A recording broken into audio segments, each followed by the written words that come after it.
The board of Discord took up a lot of my time, but I did want to point out a few more weird things that was going on. So the first thing that happened to me that was kind of like, was a girl that was around 21 years old that was really, I would say she was like a 2, basically.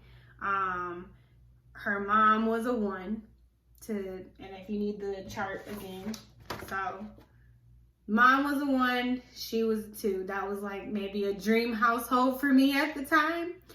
And so she, for some reason, I'm not gonna say her name, obviously. I'll call her Kelsey. So Kelsey was 21. I was like probably 15, 16 at the time. I had heard Kelsey got engaged, right?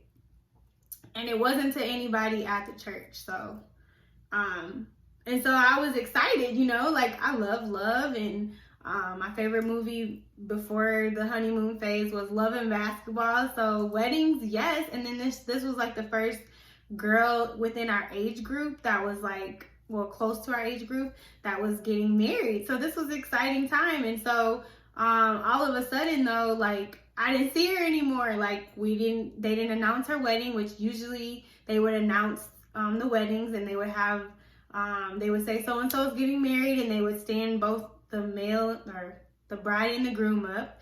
And so she just disappeared. And so I was just confused, but I had heard that her husband had his own church or whatever. Her future husband had his own church. So she ended up attending his church. So my feelings was hurt because that was my friend. Like I think I sat in the same row with her.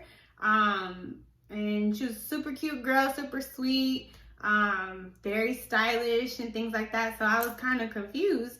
And I remember one day like watching her, like her mom being escorted out, as if she was like about to faint or something. And so I had asked somebody like, what's wrong? And they were like, Kelsey's getting married today. But mind you, the church wasn't decorated, like it wasn't happening at our church. So long story short, she stopped coming. I didn't see her anymore. And so then maybe a few months later, I saw her visiting the church. She was there. So I was like, Kelsey. So I'm sitting in a car, and so I think I had got out the car and gave her a hug. We were in like the circle drive of the church, and I was talking to her, and I was like, how are you? And I wanted to ask her the details, like, well, how come we couldn't come? Like, you my girl, I wanted to be there, I love weddings, I love love. And I didn't, I just kept it cool. And so I went back into the church, and I guess Minister Prima had seen me talking to her. And so she kind of like put me up against the wall, and she was just like, what are you doing? Basically, now this is not verbatim, but what are you doing talking to her? I saw you talking to Kelsey. What are you talking to her for? And I was just like, I don't know. And then she was like, you're not supposed to be talking to her. And I was like, well, Minister, I gotta work on some of my names. I didn't come up with a name for him, so I'm gonna call him Minister Cunningham. So I told her, I said, Minister Cunningham, he said hi to her. And she was like, well, he shouldn't have. And I was just like, oh, okay. So, and mind you, like my relationship with her meant a lot to me at the time. So I was just like, okay. So she was like, you need to call Pastor and First Lady, leave a message on the answer machine, and you need to apologize. And I was just like, okay. So back then, my feelings was hurt. I'm like, oh my God, I'm a failure. I'm never going to get this relationship I'm looking for. And so I didn't know what was going on. So that whole situation was just weird to me, because I didn't understand, like, why can't we talk to her anymore? I didn't understand why, the wedding wasn't there or whatever, but maybe, a lot was going on in my head at that time. I was just very confused. And so then Minister Prima came back to me like the following day. We had vacation Bible school, and I was just sitting there looking defeated. and I'm getting ahead of myself, but I did make the phone call. I called the church hotline. So there's a hotline where you could call, and if you called after 5 p.m., then you would get the answering machine where you could leave a message. But if you called between like 9 and 5, then you would get the secretary like live Monday through Friday. So I waited until after 5 p.m. and I called, and I was just like, God bless you, Pastor, First Lady. I just want to apologize because I spoke to Kelsey, and I don't know, I didn't know I wasn't supposed to. I just missed her, and I'm sorry. And if I was being, disobedient, or, I don't want to be any stress or pressure to you, and I apologize. And it was just very pitiful. And that was that. And so then I was defeated the next day, I guess, at Vacation Bible School. So just not myself, and just very quiet. And so then Minister Prima came up to me and she was like, how are you, or something like that. And I was like, okay, I guess. And then she was like, do you understand what happened? And I was like, no, I'm confused. And so then she just explained that, like, you don't talk to people that, I guess, hurt your pastor and your First Lady. And she was like, just like if somebody like punched your mom in the face or something like that, you wouldn't be friends with them. And so I was just like, oh, okay. But again, that was weird to me. I didn't understand the situation. But that's when I knew, like, when you leave the church for whatever reason, like, you're never really on good terms, okay? And I had noticed that with a lot of people that were leaving, but this was like the first person in my like peer group that I actually witnessed and kind of like, missed, I guess, if you will. I missed some of the adults as well, but this was my first time experiencing like someone in my peer group. So that was weird to me. Another weird thing was, like, one time I was talking to Minister Prima, and I was like, oh my God, I just love puppies. Like, I can't, but I'm allergic, but I really want to get one maybe later on. And then she was like, oh no, don't get a dog, because then First Lady will never come over your house. And she was like, because she doesn't like dogs. And then I was just like, okay, like, first of all, I didn't think she would ever come to my house anyways. But second of all, like, I mean, I like puppies, okay? Like, I love puppies. They're very intelligent and they're very therapeutic. But it was just like, that was weird to me as well. Like, you can't really be an individual. You have to only do what First Lady says. So this was just some of the instruction that I got as I was trying to be a 2. Another one had to do with a baby shower that I went to. So me and my mom went to a baby shower. It was a lady from the church. Her husband was a minister.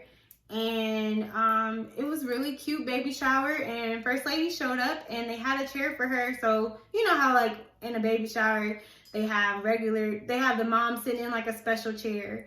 And so First Lady was sitting like next to her,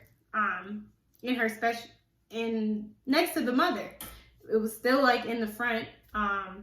So I didn't see any issue, but when we went to church like that next Sunday, pastor got up and he was like, it's very disrespectful that, my wife went out of her way to come to a baby shower and they sat her in the back. And I was there as a kid, so I was like, I knew First Lady was right there, but it was her baby shower. So, I mean, obviously the mother-to-be is on display. But I didn't consider her being in the back. And so pastor was rebuking, and he was like, and she spent like $50 for the baby gift. And he just said this in front of the entire church. And this is me as a kid, like, and so my mom being a 4, let me show you. My mom being a 4, she was like, Simone, do you think that First Lady was in the back? And at that time, I had already gotten in trouble for other stuff. So I was just like, I ain't even gonna say. I was like, I don't know, Mom. But now that I'm gone, like, I don't think she was in the back. It was just like, you know, she was sitting adjacent to the mother to be in her decorated chair. So, you know, it just, things was getting confusing. And honestly, these situations to me were very stressful, and I couldn't imagine like being the mom that got, you know, a public shaming in front of the entire church. And so those were types of things like where it was like, ooh, like, I don't want to be like that. Like, and so it was like some other situations happened later on in Vegas as well, where it was just like, I ain't having no kids. How about that? Like, we just not even gonna have none, so we don't have to deal with this, you know? I don't want to deal with making sure that, you know, the first lady's chair is correct. You know, I don't want to go through this. These are things I do not want to go through. So that, I think those were like little signs, because to this day I'm still struggling. Like, I don't want children, and part of it is because of some of the stress that I saw parents go through with their kids. It's just like, no, I don't want to have to figure out certain things like that. That's too much. That's too much pressure. I don't want to have to make sure that my kid is aesthetically pleasing enough to be special, you know what I mean? And by that meaning, like, are they going to be cute enough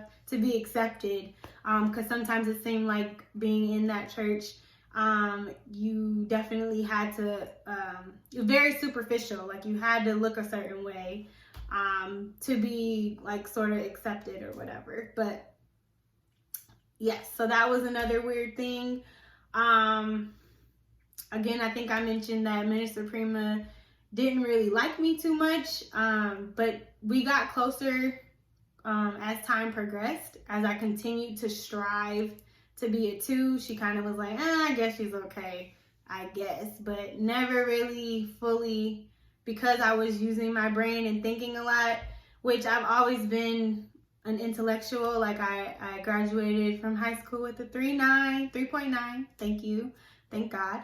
But always was, I was someone in school that always asked questions. So that's probably why she didn't like me too much, is because I was thinking too much, way too much thinking. So I was never going to be able to be a 1 because, and I think she saw that intelligence as well. But there was a situation where we were at church, and we had to do like decorating for our youth days. We used to have youth days every 5th Sunday, and we would decorate the church. It would be so beautiful. And so her routine was that, you know, before we did anything in for decorating, before we would do anything, she would have us hold hands and we would kneel down and pray. So obviously, once you start doing something all the time, you know the routine. So since I knew the routine, I just got down on my knees. And you know, we were holding people's hand, but we were getting ready to pray, but I just got down on my knees first. And so then everybody else got down on their knees, but I was just doing it because I was like, we about to get down on our knees anyways, you know? So got down on my knees. And so when she noticed that, you know, everybody got down on their knees after me, she had got down on hers, but then she stood back up. So then everybody else stood back up. And so then we were holding hands. So I was like, oh, okay, maybe we're just going to stand and pray. But no, baby. Minister Prima got back down on her knees. So she wanted to lead everyone down on the knees type of thing. And I wasn't trying to steal nobody's thunder. Because look, I'm just trying to be a 2. I'm just trying to get my relationship with God. And so I wasn't trying to like lead or do anything like that. But she definitely corrected me without saying anything. And so I just thought that was a little bit like, okay, touche, okay.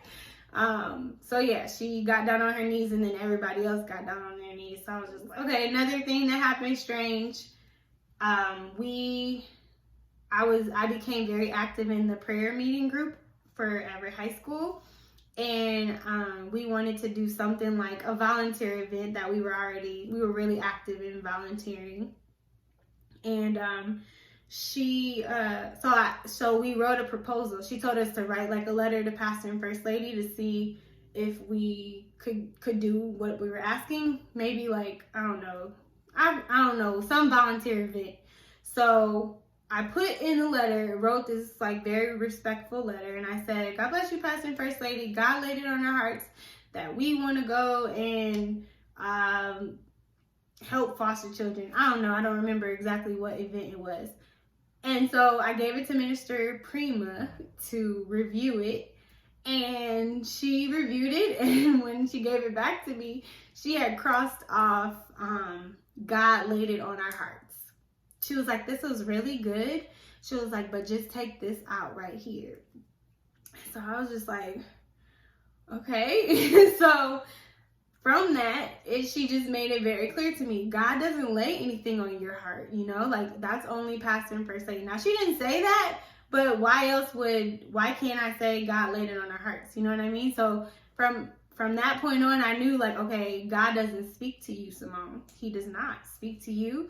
He only speaks to pastor and first lady. So took it out and I just said, hey, first lady, can we, I didn't say it like that, but I was just like, you know, we would like to work with foster children type of thing. So, yeah, that was another moment where it was like, okay, scratching the head.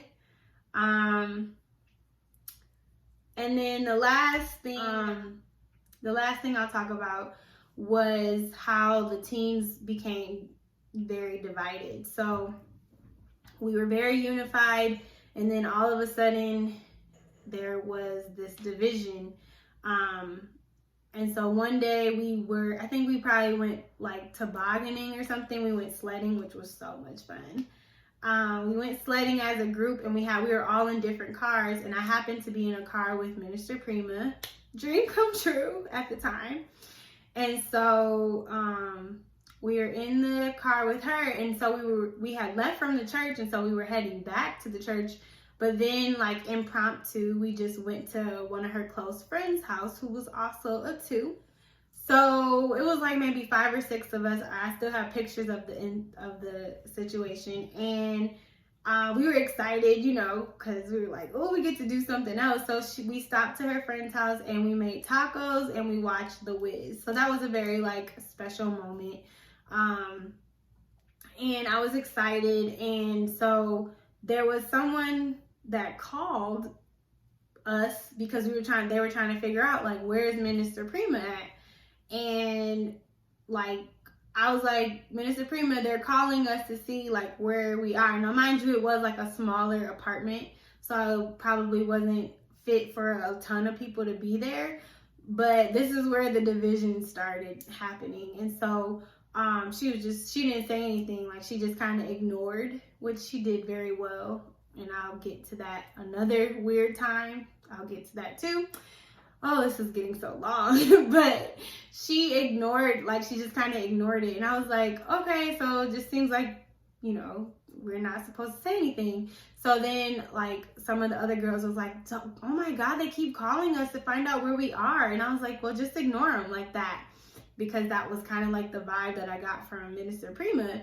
So they, the next day, I seen one of the girls. Eventually they stopped calling, obviously. So the next day, it was like somebody's birthday party, and we were all there. And one of the girls that was trying to get a hold of us, she was like, Simone, you know, I am very upset with you because you wouldn't answer the phone, and we asked. People said that you were the one that said, just ignore them. And then I was like, well, it just seemed like we weren't supposed to say anything. And so then she was like, everything you're saying to me is stupid to me. And I don't know if she remembers if she told me this, but it's hilarious to this day because she told me clear off. And I was just like, you know, taken aback because I wasn't used to all this conflict and stuff, especially trying to be saved and be like God. I wasn't used to all this riffraff. Even like in middle school, I didn't really have like girl problems because I had good friends and we got along pretty well. So yeah, it was just a lot of stress for me.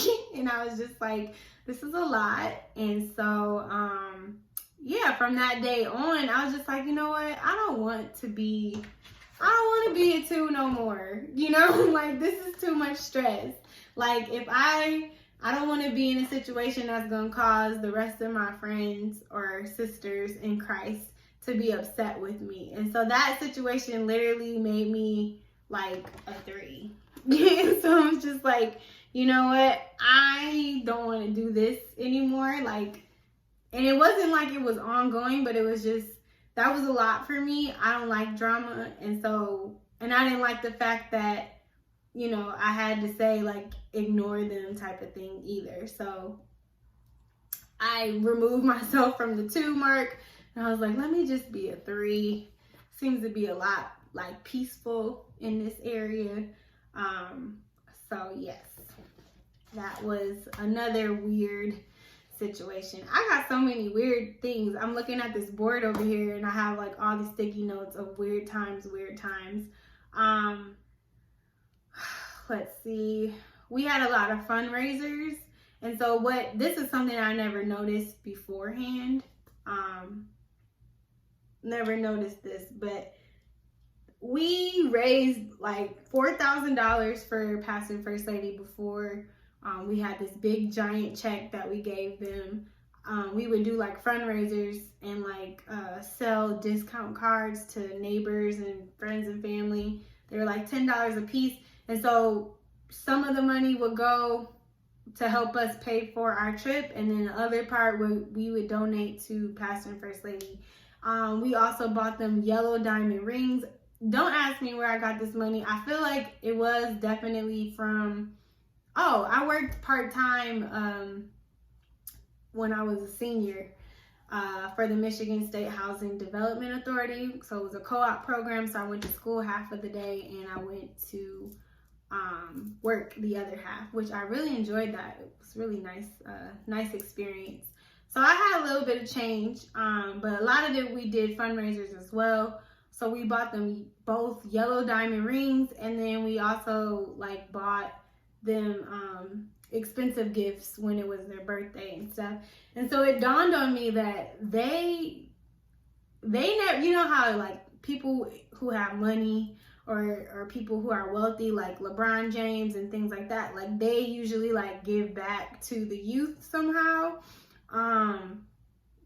But I realized like they never gave us like a large amount of money, or like when I graduated from high school, I believe they gave me like $40 in a card, but then I in return like gave them money back, you know, just to thank them for their cultivation in my life. And then but I don't remember them ever saying like, you know what, here's some money to go to college, or it was just, there wasn't any donation, so to speak, as far as monetarily.